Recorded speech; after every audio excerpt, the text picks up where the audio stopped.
Hi, boys and girls. It's Miss Manning. Welcome back for Lesson 6, The Road to Freedom. We're going to revisit a skill that we've worked on, and that's learning to determine the theme of the story from the details in the text, including how the character responds to challenges. And Emma, as a character, has some of the biggest challenges that you'll read about in fifth grade. We will be successful when we first identify the type of the text that it is. So we've talked before about how this book is a fictional story, but it has true moments in it, but it is in fact a fictional story. Then we have to identify the theme of it. What are we supposed to be learning? And each chapter can have their own theme, or the book as a whole can have a theme.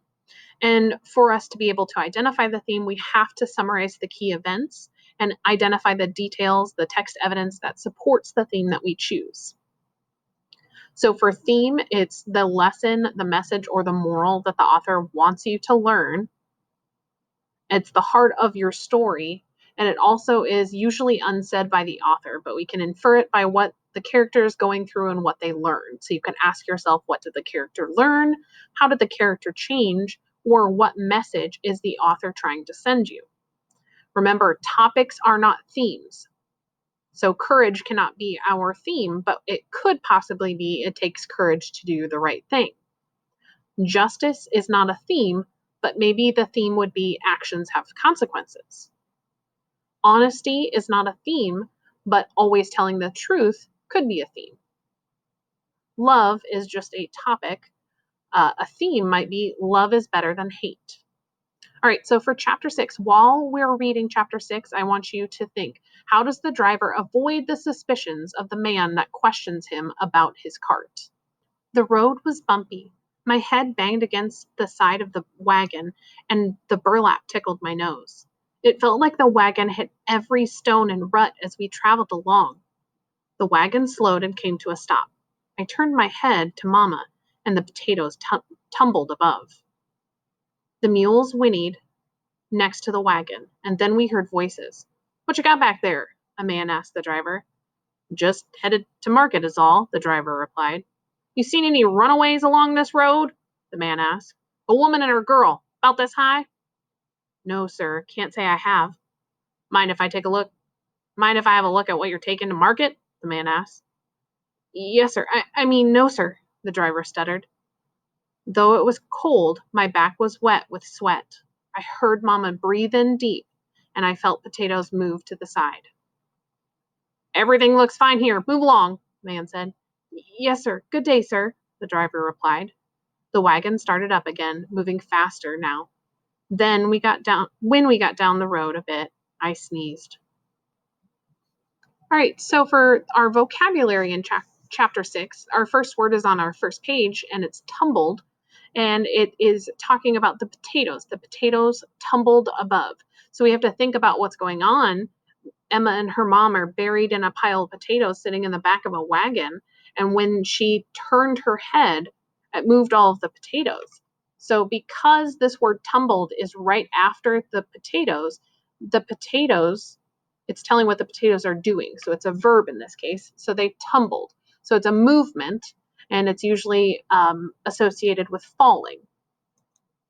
Then we have whinnied. The mules whinnied next to the wagon, and then we heard voices. So again, we have our subject of this sentence, the mules. What did the mules do? They whinnied. So it's a noise that mules make, and actually horses make that same noise as well. But knowing what part of speech that word is can help us determine what it means. We might not actually be able to know what a whinny sounds like unless we went and looked it up, but we do know it's something that the mules are doing. And then we have stuttered. So thinking about what's going on at this time, this is when the man has stopped him and he's asking him about the runaways. Well, the runaways that he's asking him about is Emma and her mom, and they're in the wagon. And so he's nervous. And when it says the driver stuttered, we know the driver is obviously nervous, but it's describing how he said it. He said yes and then no. And typically when you're lying, you kind of stumble over your words and you end up stuttering. And that's kind of what he did. It wasn't smooth, like he had no worries in the world. So what details does the narrator use to describe her ride in the cart? So looking through here, I'm just looking at the fact that she talks about her head getting banged. I didn't even move past the first line of our story to find evidence about what he includes. So I would have you look through the first page to see what words the author uses to describe that cart ride. All right, so we're going to talk about Emma's escape.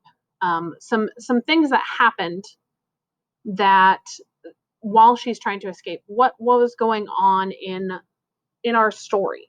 And the first thing that I can think of is that the wagon ride was really uncomfortable. So that gives me some details. We're kind of just summarizing her escape. And the first part was that wagon ride was really uncomfortable for her. And we found all that text evidence previously. The next thing that happens is that the farmer is being questioned by the slave hunters, and he's kind of stumbling over his words, and so it causes him to get really nervous. And then the next thing that happens when when they get farther down the road is that Emma sneezes. So there are some more events that you could add in here, some more details, but you've got to think about the major events. And we talked about you've got to be able to summarize the details before you can find the theme. So my question is, what do you think the theme of this story is? Is it courage? It takes courage to do the right thing. Well, you could say that. You could say it took the driver had to have courage to do the right thing. He could have been caught. Is it that actions have consequences? I don't think so. I don't think that's what the author is trying to teach us here.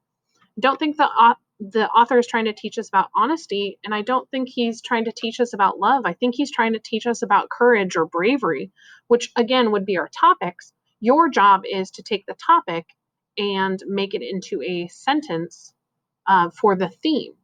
So if we said it's courage and bravery, what do you think the theme would be? All right, that's all I have for you guys today. I will see you again tomorrow for lesson 7. Bye.